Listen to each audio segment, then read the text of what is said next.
ఎట్లా గురి యొద్దకు ఎట్లా పరిగెత్తాలి మీరు?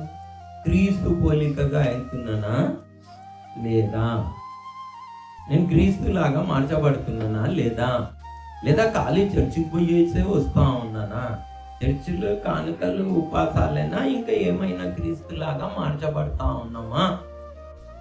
ఈయన అలా చేస్తా ఉన్నాడు అని చెప్తా ఉన్నాడు. వెనుకున్నవన్నీ మరచి అంటే దాని ఆయన సక్సెస్ స్టోరీ అంతా మరుస్తున్నాడు. ఇంతవరకు ఏం చేసినానో, ఏమేం అచీవ్ చేసినానో, ప్రభు కొరకు కొరడా దెబ్బలు తిన్నాడు, అవమానం, నింద, బాధలు భరించాడు, దిగంబరంగా ఆకలి దప్పులతో పరిచర్య చేశాడు.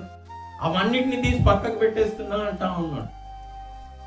నేను గురి వద్దకు పరిగెత్తుతున్నా. ప్రభు నన్ను ప్రాముఖ్యంగా నన్ను పట్టుకున్నది దేనికి? ఎన్నుకున్నది ఎందుకంటే నేను ఆయన పోలికగా మారాలి. పరిచర్య నెక్స్ట్,